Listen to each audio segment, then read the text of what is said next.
Hello everyone, कैसे हो आप सब। उम्मीद करता हूँ अच्छे होंगे। तो आज हम डिस्कस करने वाले हैं पॉलिटी के टॉप 100 क्वेश्चन। ठीक है, आपको ये 100 क्वेश्चन आपको हर एक एग्जाम में हेल्प करने वाले हैं। बस एक ही वीडियो काफ़ी है। ठीक है, आपको पूरी तरीके से समझ आ जाएगा सारा। ठीक है, और इसमें 100 क्वेश्चंस होंगे। ठीक है, और ये आपको हेल्प करने वाले हैं यूपीएससी में, स्टेट पीसीएस में और आरआरबी में और एसएससी में। जितने भी महत्वपूर्ण एग्जाम आने वाले हैं सब में आपको हेल्प करने वाले हैं। ठीक है, तो ध्यानपूर्वक सारे पढ़िएगा। ओके, तो शुरू करते हैं बिना आप लोगों का टाइम वेस्ट करे हुए। तो जैसे कि हर क्वेश्चन में थोड़ा बहुत आपको टाइम दिया जाएगा ताकि आप खुद से ट्राई करें कि क्या आंसर हो सकता है। ठीक है, तो शुरू करते हैं बिना आप लोगों का टाइम वेस्ट करे हुए। पहला क्वेश्चन है, संविधान सभा द्वारा अंतिम रूप से पारित संविधान में कुल कितने अनुच्छेद तथा अनुसूचियां हैं। यहाँ पे आपको ऑप्शन दे रखे हैं 4, जिनमें से आपको बताना है कि कितने आर्टिकल्स और कितने शेड्यूल हैं।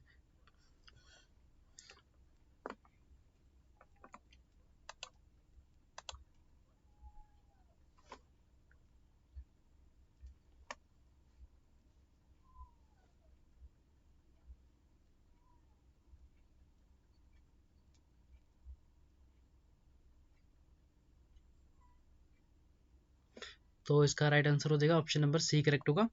ठीक है, 395 अनुच्छेद तथा 8 अनुसूचियां।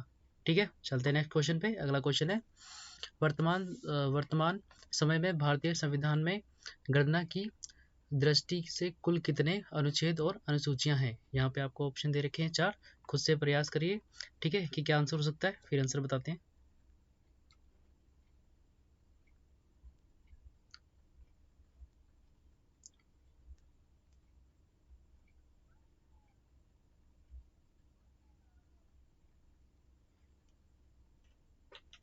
तो इसका राइट आंसर हो जाएगा ऑप्शन नंबर बी, करेक्ट होगा। ठीक है, 395 अनुच्छेद हो गए, आर्टिकल हो गए हैं। ठीक है, वर्तमान में एट प्रेजेंट, और 12 अनुसूचियां हो गई हैं। ठीक है, तो ये सूचियां बढ़ चुकी हैं, जैसे कि पहले थी 8 थी। ठीक है, और अभी हो गई हैं 12। ठीक है, तो इसका राइट आंसर हो जाएगा ऑप्शन बी, करेक्ट होगा। ठीक है, चलते हैं नेक्स्ट क्वेश्चन पे। अगला क्वेश्चन है, वर्तमान में भारतीय संविधान में धाराओं की कुल संख्या है। यहाँ पे आपको ऑप्शन दे रखे हैं कि कुल धाराओं की कितनी संख्या है।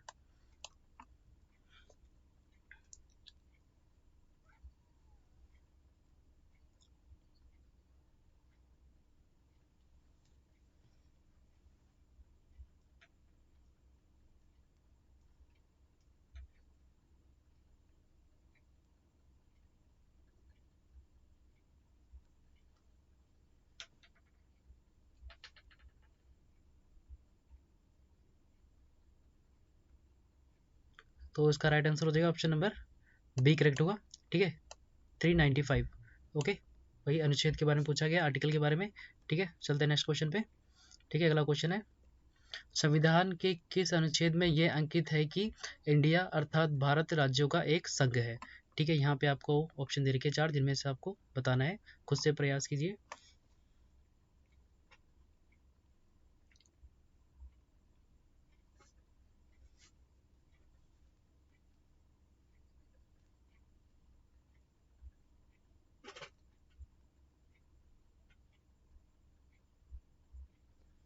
तो इसका राइट आंसर हो जाएगा ऑप्शन नंबर फर्स्ट, करेक्ट होगा। ठीक है, अनुच्छेद 1 में बताया गया है इसको। ठीक है, चलते हैं नेक्स्ट क्वेश्चन पे। अगला क्वेश्चन है, संविधान के अनुच्छेद 1 में भारत को क्या कहा गया है। यहाँ पे आपको ऑप्शन दे रखे हैं 4, जिनमें से आपको बताना है क्या कहा गया है।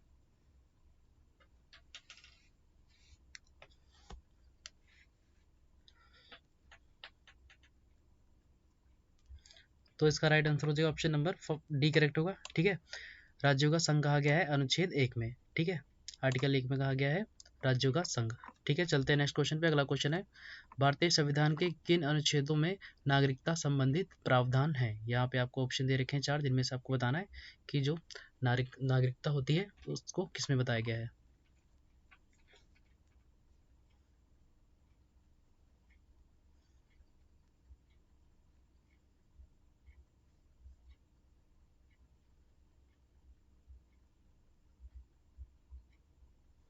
तो इसका राइट आंसर हो जाएगा हमारा ऑप्शन बी, करेक्ट होगा। ठीक है, अनुच्छेद 5 से 11। ठीक है, 5 से 11 के बीच में है ये।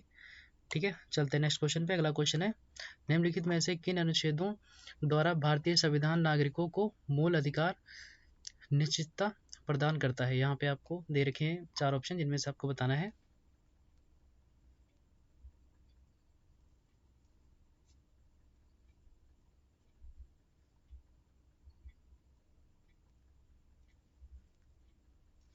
तो इसका राइट आंसर हो जाएगा ऑप्शन नंबर ए करेक्ट होगा 12 से 35। ठीक है, ये फंडामेंटल राइट के लिए पूछा गया था ये। ठीक है, फंडामेंटल राइट कितने से कितने तक है, तो इसका आंसर हो जाएगा हमारा ए करेक्ट होगा 12 से 35 तक। ठीक है, चलते हैं नेक्स्ट क्वेश्चन पे। अगला क्वेश्चन है नौकरियों तथा शैक्षणिक, ठीक है, संस्थाओं में समाज के कमजोर वर्ग के लिए आरक्षण उपलब्ध कराने के लिए केंद्र सरकार को संविधान का कौन सा अनुच्छेद अधिकार प्रदान करता है, तो इसमें आपको बताना है।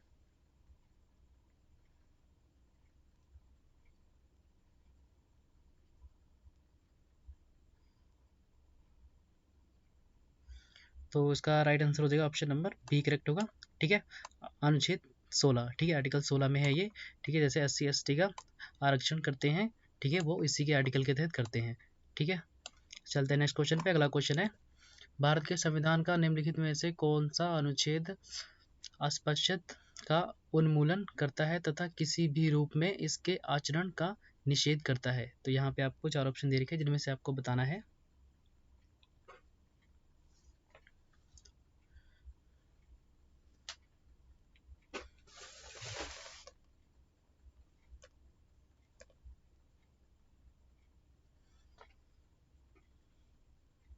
तो इसका राइट आंसर हो जाएगा ऑप्शन नंबर सी करेक्ट होगा।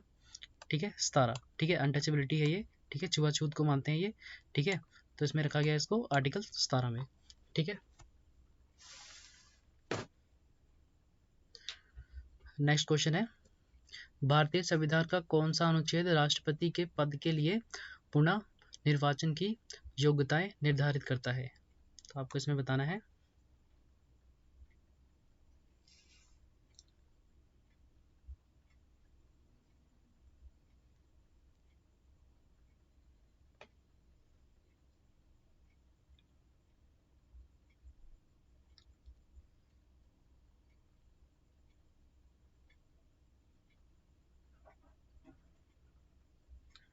तो इसका राइट आंसर हो जाएगा ऑप्शन नंबर डी करेक्ट होगा।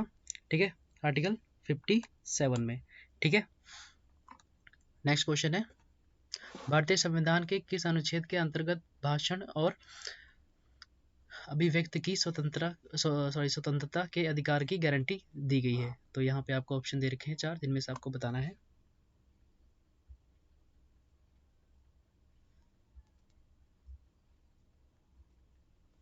तो इसका राइट आंसर हो जाएगा ऑप्शन नंबर ए करेक्ट होगा। ठीक है, 19। ठीक है, आर्टिकल 19 में।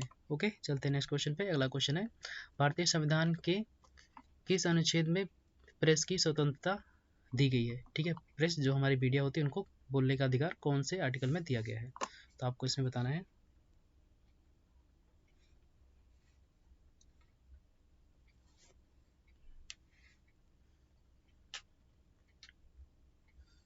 तो इसका राइट आंसर हो जाएगा ऑप्शन नंबर डी करेक्ट होगा। ठीक है, अनुच्छेद 19 में। ठीक है, 19(1) में है। ठीक है, 19(1) में है। ठीक है, मीडिया को अधिकार दिया गया है, ठीक है, बोलने का। चलते हैं नेक्स्ट क्वेश्चन पे। अगला क्वेश्चन है मौलिक अधिकार के अंतर्गत कौन सा अनुच्छेद बच्चों के शोषण से संबंधित है। ठीक है, यहाँ पे आपको ऑप्शन दे रखे हैं 4 जिनमें से बताना है। तो इसका राइट आंसर हो जाएगा हमारा ऑप्शन नंबर डी करेक्ट होगा। ठीक है, अनुच्छेद 24। ठीक है, ये इसमें बाल श्रम, ठीक है, बच्चों से बाल मजदूरी कराने के लिए दिया गया आर्टिकल। ठीक है, तो ये है ऑप्शन नंबर डी करेक्ट है इसका। ठीक है, चलते हैं नेक्स्ट क्वेश्चन पे। अगला क्वेश्चन है भारतीय संविधान के किस अनुच्छेद में अल्पसंख्यकों के हितों के संरक्षण की व्यवस्था है, यहाँ पे आपको 4 ऑप्शन दे रखे बताना जिसमें से आपको।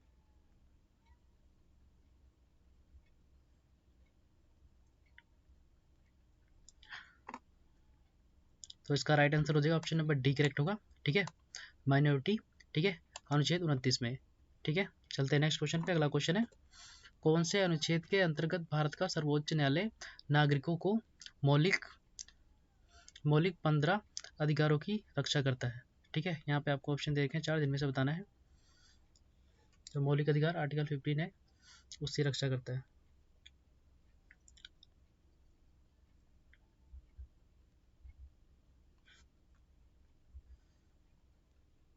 तो इसका राइट आंसर हो जाएगा ऑप्शन नंबर 32।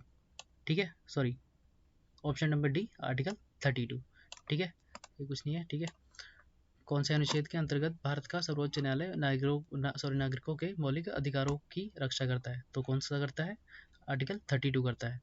ठीक है, चलते हैं नेक्स्ट क्वेश्चन पे। अगला क्वेश्चन है, भारतीय संविधान के किन अनुच्छेदों में राज्यों के नीति निर्देशक तत्वों को उल्लेख है? यहाँ पे आपको ऑप्शन दे रखे 4, जिनमें से आपको बताना है।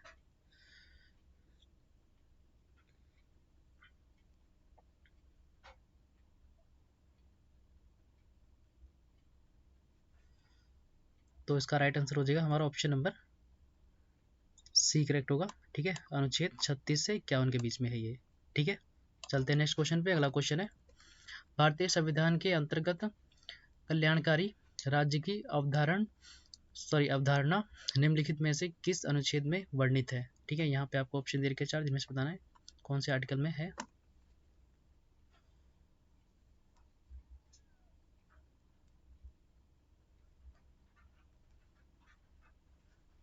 तो इसका राइट आंसर हो जाएगा ऑप्शन नंबर बी करेक्ट होगा। ठीक है, आर्टिकल 39 के तहत। ओके, चलते हैं नेक्स्ट क्वेश्चन पे। अगला क्वेश्चन है, जैसे कि मैंने स्टार्टिंग में बोल दिया था कि आपको थोड़ा बहुत टाइम दिया जाएगा ताकि खुद से आप प्रयास करें। ठीक है, अगर आपको लग रहा है कि वीडियो काफ़ी स्लो है तो स्पीड बढ़ा के देख सकते हैं। ठीक है, बाकी आपको टाइम दिया जा रहा है ताकि आप खुद से प्रयास करें। ठीक है, क्योंकि ऐसे हम जल्दी जल्दी बता देंगे फिर आपको ही पल्ले नहीं पड़ेगा। ठीक है, ताकि खुद से आप थोड़ा टाइम मिले आपको, ताकि आप सोच के बता सके क्या आंसर हो सकता है। ठीक है, तो अगर आपको फिर भी लगती है स्पीड कम है तो तेज़ कर सकते हैं। ठीक है, चलते हैं नेक्स्ट क्वेश्चन पे। अगला क्वेश्चन है हमारा, ठीक है, भारतीय संविधान का कौन सा अनुच्छेद राज्य सरकारों को ग्राम पंचायत के गठन का निर्देश देता है? ठीक है, तो यहाँ पे ऑप्शन दे रखे 4 आपको, इसमें से बताना है। खुद से प्रयास करें क्या हो सकता है इसका आंसर।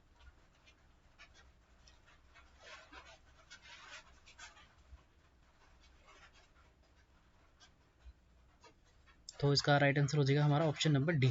ठीक है, आर्टिकल 40। ठीक है, ग्राम पंचायत का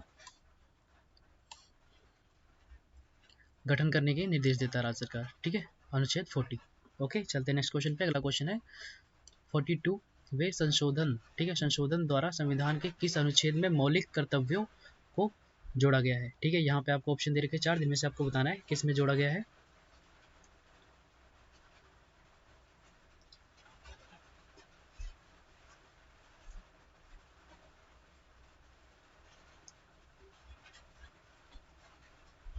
तो इसका राइट आंसर हो जाएगा हमारा ऑप्शन नंबर बी करेक्ट होगा।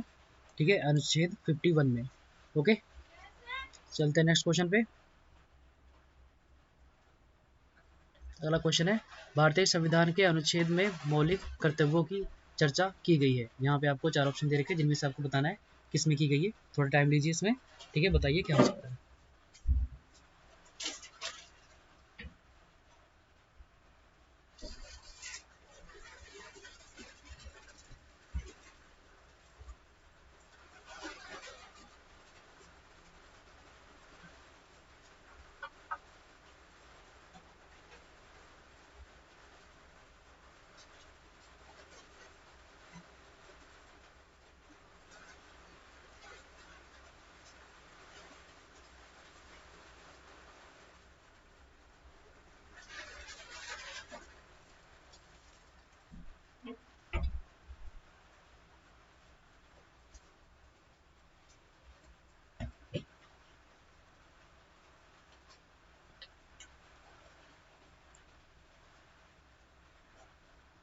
तो इसका राइट आंसर हो जाएगा ऑप्शन नंबर,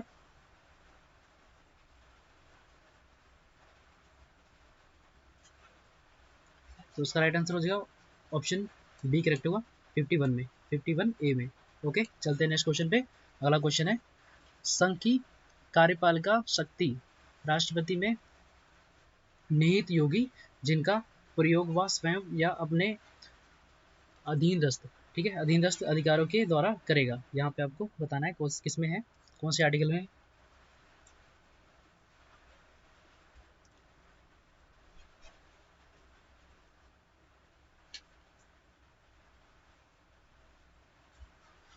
तो इसकी चर्चा की गई है अनुच्छेद 53 में। ठीक है,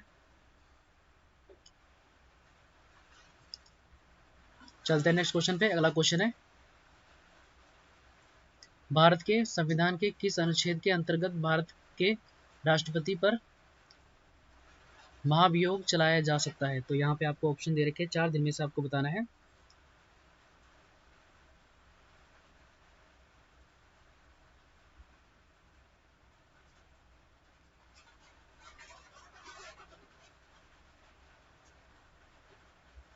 तो इसका राइट आंसर हो जाएगा ऑप्शन नंबर ए करेक्ट होगा। ठीक है, अनुच्छेद 61 में। ओके, आर्टिकल 61 में है ये।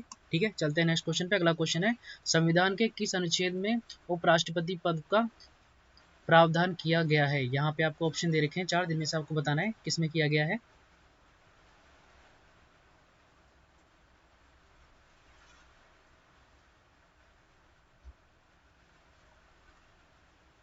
तो इसका राइट आंसर हो जाएगा ऑप्शन नंबर सी करेक्ट होगा। ठीक है, आर्टिकल 63 में बताया गया है कि भारत में एक उपराष्ट्रपति भी होगा, वाइस प्रेसिडेंट। ओके, तो इसका आंसर हो जाएगा हमारा सी करेक्ट होगा, 63 आर्टिकल। ओके, चलते हैं नेक्स्ट क्वेश्चन पे। अगला क्वेश्चन है, संविधान के किस अनुच्छेद के अंतर्गत मंत्रीगण सामूहिक रूप से लोकसभा के प्रति उत्तरदायी हैं? तो यहाँ पे आपको 4 ऑप्शन दे रखे हैं, जिनमें से आपको बताना है किसमें है।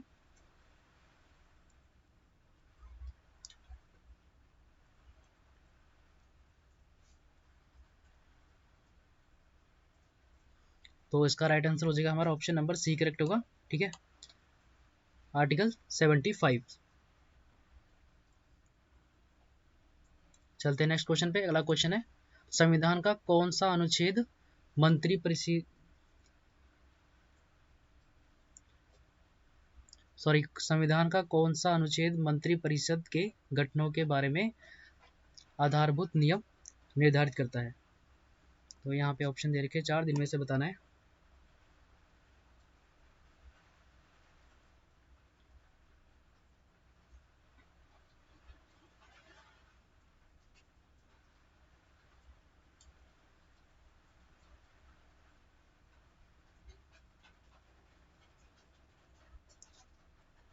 तो इसका राइट आंसर हो जाएगा ऑप्शन नंबर सी करेक्ट होगा, आर्टिकल 75। ओके, चलते हैं नेक्स्ट क्वेश्चन पे। अगला क्वेश्चन है, भारत के मान्यवादी की नियुक्ति से संबंधित अनुच्छेद कौन सा है? ठीक है, यहाँ पे आपको 4 ऑप्शन दे रखे हैं, जिसमें मान्यवादी के बारे में पूछा गया, कौन से आर्टिकल में आते हैं ये।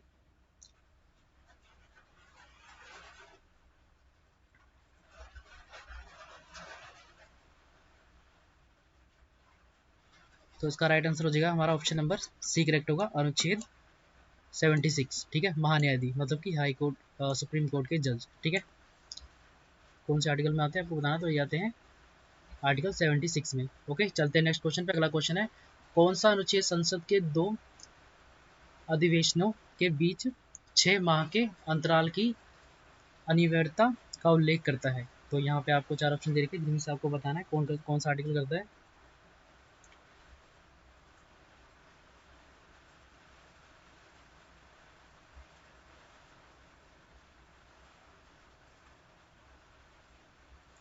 तो ये करता है आर्टिकल 85। ठीक है, डी करेक्ट होगा। ठीक है, यही बताता है कि 6 महीने से ज़्यादा डिफरेंस नहीं होना चाहिए। ठीक है, तो ये आर्टिकल 85 करता है। चलते हैं नेक्स्ट क्वेश्चन पे। अगला क्वेश्चन है, राष्ट्रपति संविधान के किस अनुच्छेद के अंतर्गत लोकसभा को भंग कर सकता है? वेरी वेरी इंपॉर्टेंट है ये। ठीक है, कौन से आर्टिकल के तहत लोकसभा भंग कर सकता है? तो ये जो लोकसभा होती है, ये कोई परमानेंट बॉडी नहीं होती है। ठीक है, कभी भी इसको भंग किया जा सकता है। ठीक है, जो कि राज्यसभा होती है वो परमानेंट होती है। ठीक है, तो इसमें आपको बताना है किसमें राष्ट्रपति भंग कर सकते हैं।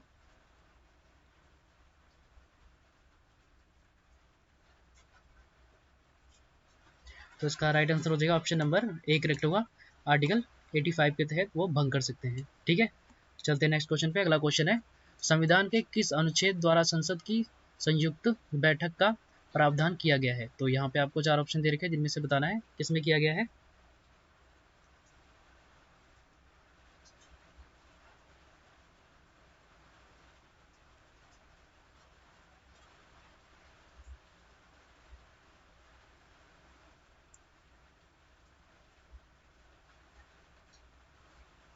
तो इसका राइट आंसर हो जाएगा ऑप्शन नंबर बी करेक्ट होगा, आर्टिकल 108 के तहत।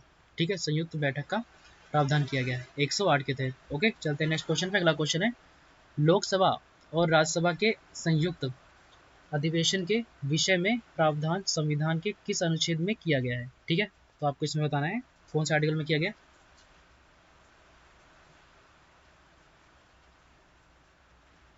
तो इसका भी सही जवाब होगा बी करेक्ट होगा, 108। ठीक है, एक क्वेश्चन कई तरीके से पूछा जा सकता है, ठीक है, घुमा फिरा के, तो हमें पता होना चाहिए।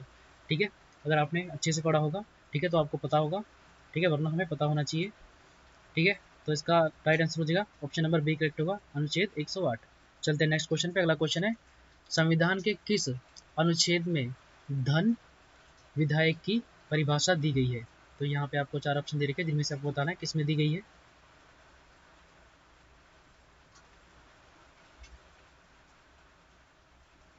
तो इसका राइट आंसर हो जाएगा ऑप्शन नंबर सी करेक्ट होगा, आर्टिकल 110 के तहत। ठीक है, चलते हैं नेक्स्ट क्वेश्चन पे। अगला क्वेश्चन है, भारतीय संविधान का कौन सा अनुच्छेद भारत के संचित कोष से संबंधित है? तो यहाँ पे आपको 4 ऑप्शन दे रखे हैं, जिनमें से आपको बताना है कौन सा हो सकता है। अगर नहीं हो सकता तो ये चौथा ऑप्शन दे रखा है। ठीक है, इनमें से अगर कोई भी नहीं है तो ठीक है, तो आपको बताना है।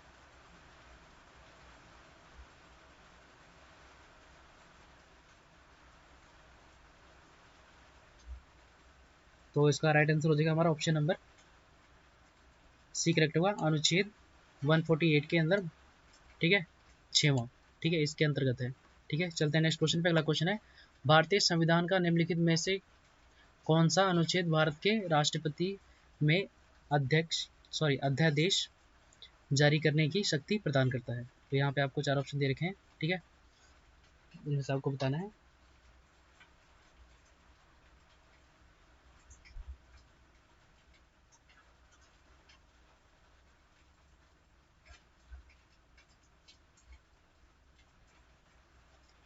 एक मिनट, इसका आंसर हो जाएगा, इसका ये सी नहीं होगा। ठीक है, इसका होगा ऑप्शन नंबर डी करेक्ट होगा, उपयुक्त सभी।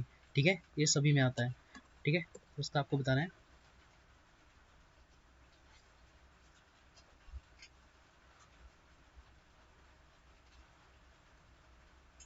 तो इसका राइट आंसर हो जाएगा सी करेक्ट होगा, आर्टिकल 123 के तहत होता है ये। ठीक है, चलते हैं नेक्स्ट क्वेश्चन पे। अगला क्वेश्चन है, संविधान के किस अनुच्छेद में सर्वोच्च न्यायालय के न्यायाधीश पर महाधियोग महाभियोग चलाए जाने का प्रावधान है? तो यहाँ पे आपको बता रखा है, जिनमें से आपको ऑप्शन दे रखे हैं, आपको बताना है इनमें से कौन से आर्टिकल के तहत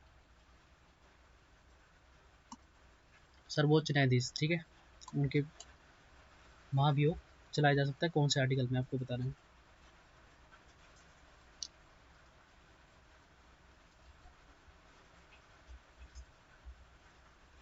तो इसका राइट आंसर हो जाएगा आर्टिकल 124 के तहत। ठीक है, सी एक्स का राइट आंसर होगा। ठीक है, चलते हैं नेक्स्ट क्वेश्चन पे। अगला क्वेश्चन है, राष्ट्रपति सर्वोच्च न्यायालय से संबंधित संविधान के किस अनुच्छेद के अंतर्गत परामर्श ले सकता है? ठीक है, तो आपको इसमें बताना है किसमें ले सकता है।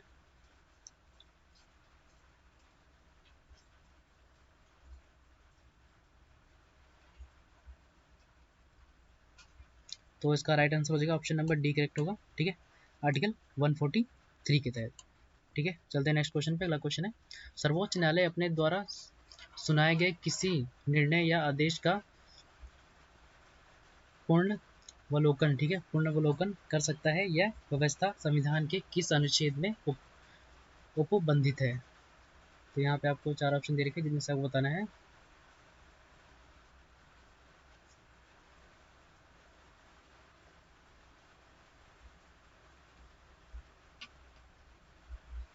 तो इसका राइट आंसर हो जाएगा हमारा ऑप्शन नंबर सी करेक्ट होगा। ठीक है, आर्टिकल 137 के तहत। ठीक है, अगर सुप्रीम कोर्ट अगर कोई फैसला सुनाता है तो उस पर दोबारा रिव्यू कर सकते हैं वो। ठीक है, दोबारा भी फैसला हो सकता है, तो ये लिखा हुआ है आर्टिकल 137 के तहत। ठीक है, चलते हैं नेक्स्ट क्वेश्चन पे। अगला क्वेश्चन है, संविधान के निम्नलिखित में से किस अनुच्छेद में यह व्यवस्था की गई है कि उच्चतम न्यायालय द्वारा विनिश्चित विधि भारत के राज्य क्षेत्र के भीतर सभी न्यायालयों पर आप द्रकर है? तो यहाँ पे आपको 4 ऑप्शन दे रखे हैं, जिससे आपको बताना है आप द्रकर है।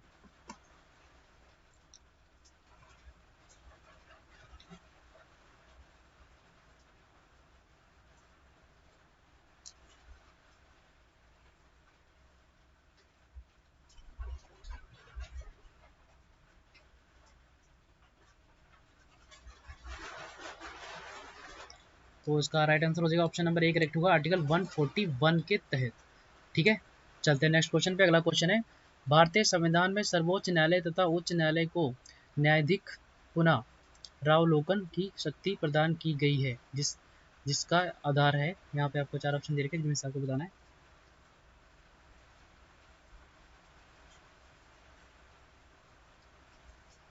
तो इसका आधार है अनुच्छेद 32 होगा। ठीक है, यहाँ पे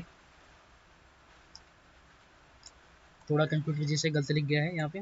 ठीक है, राइटर साहब ने गलत लिखा हुआ है यहाँ पे थोड़ा, ये आर्टिकल 32 होगा। ठीक है, 32 हो गया।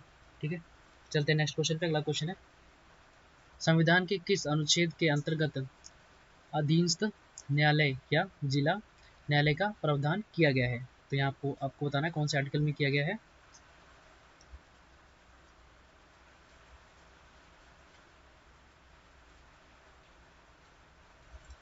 तो ये किया गया है 233 के तहत। ठीक है, आर्टिकल 233। ठीक है, ऑप्शन बी करेक्ट होगा इसका। ठीक है, चलते हैं नेक्स्ट क्वेश्चन पे। अगला क्वेश्चन है, भारतीय संविधान का कौन सा अनुच्छेद संवैधानिक प्रावधानों की संघीय संसद राज्य विधान पालिकाओं द्वारा बनाए गए नियमों कानूनों पर प्राथमिकता प्रदान करती है? तो यहाँ पे आपको चार ऑप्शन दे रखे हैं जिनमें से बताना है आपको।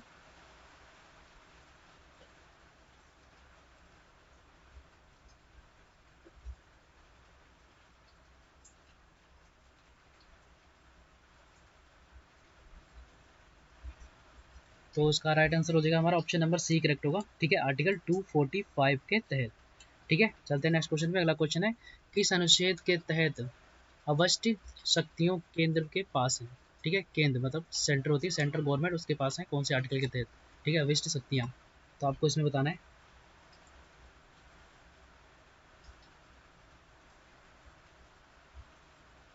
तो इसका राइट आंसर हो जाएगा हमारा ऑप्शन नंबर डी करेक्ट होगा, आर्टिकल 248। ठीक है, चलते हैं नेक्स्ट क्वेश्चन पे। अगला क्वेश्चन है, राज्यों द्वारा प्रार्थना करने पर भारत की संसद उन राज्यों के लिए किस अनुच्छेद के अंतर्गत कानून बना सकती है? तो यहाँ पे चार ऑप्शन दे रखे हैं जिनमें से आपको बताना है किसमें बना सकती है।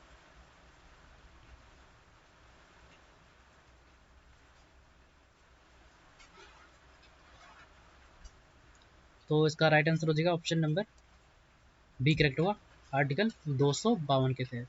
ठीक है, बी करेक्ट होगा इसका। चलते हैं नेक्स्ट क्वेश्चन पे। अगला क्वेश्चन है, भारतीय संविधान के अंतर्गत निम्नलिखित में से कौन सा अनुच्छेद संसद को राज्य सूची के विषय में संबंध में विधि बनाने की शक्ति प्रदान करता है? तो यहाँ पे आपको चार ऑप्शन दे रखे हैं जिससे आपको बताना है।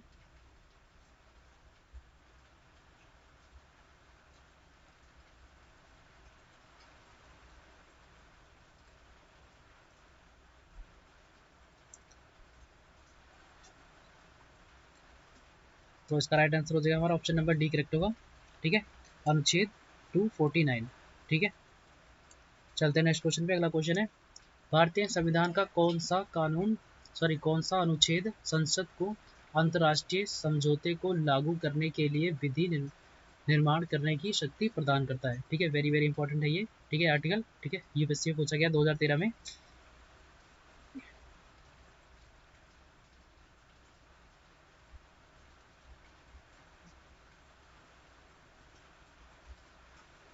तो इसका राइट आंसर हो जाएगा ऑप्शन नंबर डी करेक्ट होगा, आर्टिकल 253। इसके अंतर्गत शक्ति प्रदान की जाती है। ठीक है, चलते हैं नेक्स्ट क्वेश्चन पे। अगला क्वेश्चन है, केंद्र राज्य के प्रशासनिक, ठीक है, प्रशासनिक संबंध भारतीय संविधान के किस अनुच्छेद में वर्णित है? यहाँ पे आपको चार ऑप्शन दे रखे हैं जिनमें से आपको बताना है, तीन में से हो सकता है, तो आपको इन तीन में से कोई एक टिक करना है। अगर नहीं इनमें से लग रहा है कोई तो डी करेक्ट कर सकते हैं। ठीक है, तो आपको इसमें से बताना है।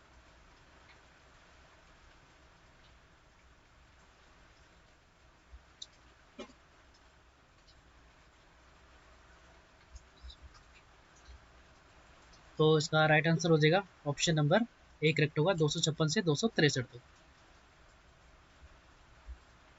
चलते हैं नेक्स्ट क्वेश्चन पे। अगला क्वेश्चन है, संविधान के किस अनुच्छेद के अंतर्गत केंद्र सरकार राज्य सरकारों को निर्देश दे सकती है?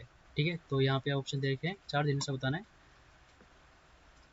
कौन से आर्टिकल में कहा गया कि सेंट्रल गवर्नमेंट राज्य सरकारों को निर्देश दे सकती है।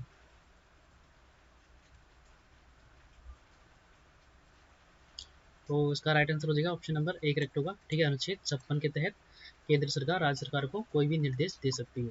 ठीक है, चलते हैं नेक्स्ट क्वेश्चन पे। अगला क्वेश्चन है, अंतरराज्यीय परिषद, ठीक है, के गठन का प्रावधान संविधान के किस अनुच्छेद के अंतर्गत किया गया है? तो इसमें से बताना आपको।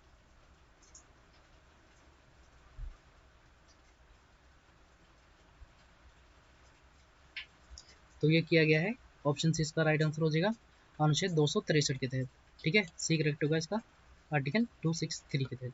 ठीक है, चलते हैं नेक्स्ट क्वेश्चन पे। अगला क्वेश्चन है, भारतीय संविधान के किस अनुच्छेद के अंतर्गत वित्त आयोग के गठन का प्रावधान है? तो यहाँ पे आपको 4 ऑप्शन दे रखे हैं, जिसमें से आपको बताना है कौन से आर्टिकल में है ये।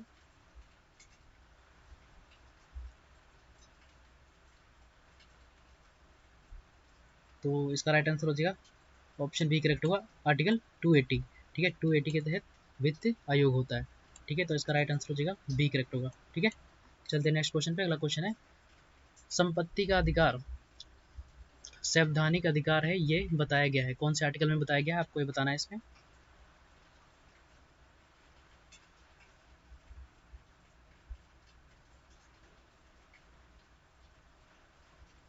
तो इसका राइट आंसर हो जाएगा ऑप्शन नंबर डी करेक्ट होगा।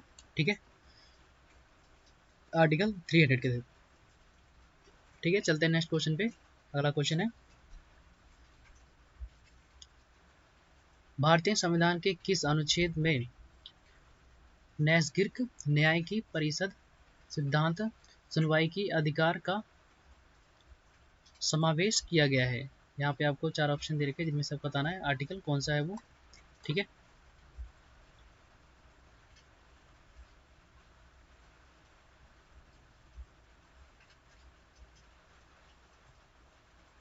तो इसका राइट आंसर हो जाएगा ऑप्शन नंबर डी करेक्ट होगा। ठीक है, आर्टिकल 311 के तहत। ठीक है, तो आज का सेशन हम यहीं पे ख़त्म करते हैं। ठीक है, बाकी हम यहीं से कल कंटिन्यू करने वाले हैं। ठीक है, तो उम्मीद करता हूँ आपको आज का सेशन पसंद आया होगा। ठीक है, मिलते हैं नेक्स्ट वीडियो में, तब तक अपना ख्याल रखें और हमारे चैनल को सब्सक्राइब कर दें अगर सब्सक्राइब नहीं किया हुआ है, और वीडियो को शेयर करें एंड लाइक करें। मिलते हैं नेक्स्ट वीडियो में, तब तक अपना ख्याल रखें। ठीक है, हम कल यहीं से कंटिन्यू करने वाले हैं। ठीक है।